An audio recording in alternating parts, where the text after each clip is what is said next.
Previously on Atop the Fourth Wall. As such, let's dig into Uncanny X-Men number 423. Damn you, Phantasm! You know I can't release issue 2 of Revolution of the Mask until issue 1 sales improve!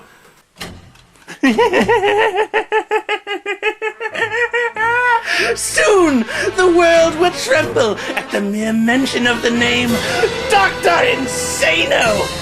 Not even Linkara can stop me now! I'm a man!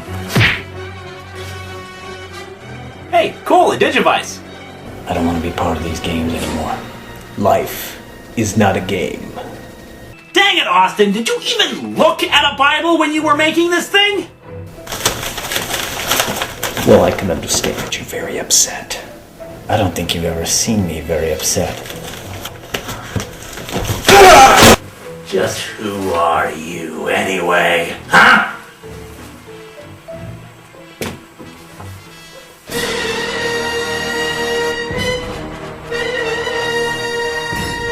The envelope is out in the open. Lawmakers. Oh my god. Lawbreakers.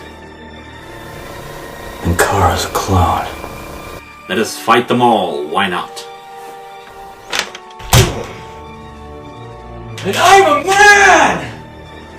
I am a woman! Wait, that isn't right. Mars girl, how could you? I thought you loved me! Believe me, baby, I do. But I love Stalin more. I am confused about my gender identity, so I should probably go to a local library to look up some more information, especially in light of the fact that transgender rights don't get as much attention in the media as other rights. You know where the envelope is. Me? I thought you had it. I'm a man. You've meddled in my affairs for the last time, Linkara.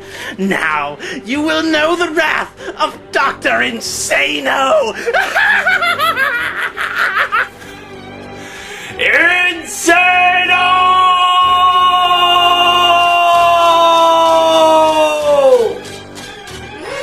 And now, the conclusion. Whew.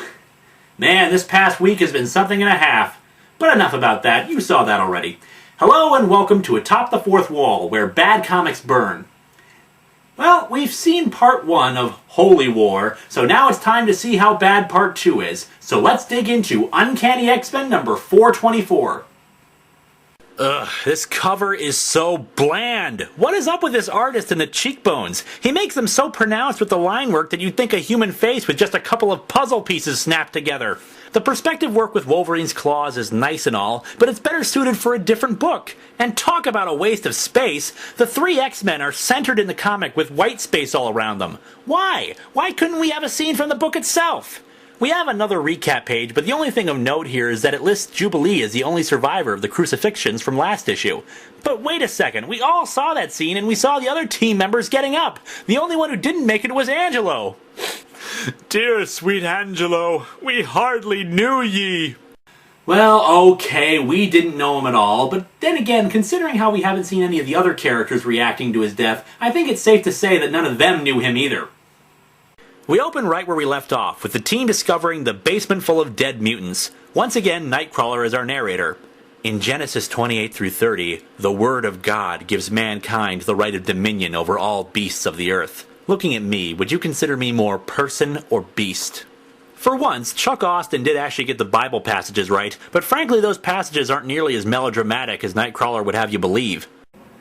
And that Jacob obeyed his father and his mother and was gone to Padan Aram, and Esau, seeing that the daughter of Canaan pleased not Isaac his father, then went Esau unto Ishmael, and took unto the wives which he had Mahalath, the daughter of Ishmael, Abraham's son, the sister of Nebajoth, to be his wife. Seriously, this is like the drum solo of the Bible.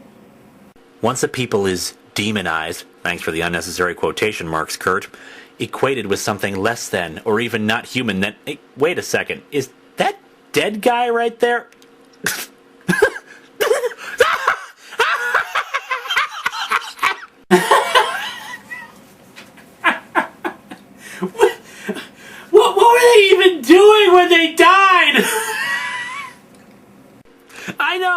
it's a pretty juvenile thing to laugh at, but come on! What was the artist thinking? Did the Church of Humanity pose them like that after they died? There's no way they fell down like that naturally. There is a human among the bodies and is still alive, calling out to Nightcrawler when he hears his voice. Nightcrawler identifies him as Father Whitney, and I'm afraid I do have to give Chuck Austin some credit here. In the narration captions, he does point out the hypocrisy of an extremist group that believes abortion is wrong because of the sanctity of human life, yet is perfectly willing to murder people. Let's see how fast that credit expires, Nightcrawler teleports down to Father Whitney and, of course, picks the guy up completely off the ground while hanging suspended from his tail. Hey, Nightcrawler, why don't you bend the dying old man's spine some more? I'm not sure he's in enough pain yet.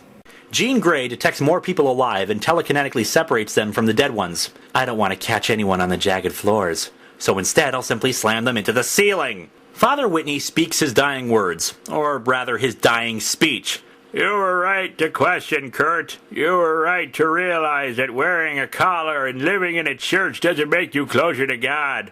Living in a huge tower, though, that should do it. They were so angry when I failed to keep you in the priesthood, when I failed to curb your lustful desires. Nightcrawler as a Catholic priest and lustful desires. You know what? I'm not even going to touch that one. I spent so much time convincing them that you would be our greatest achievement, our key to the world, once you became Pope. Pope? Pope? He was training to be a priest! These guys plan to make Nightcrawler the Pope? I hate to break it to you, but there are a couple of steps in between Mutant Priest in Brooklyn and Supreme Pontiff. I tried to find another. We gathered so many. You could see how many in the church here, but you were...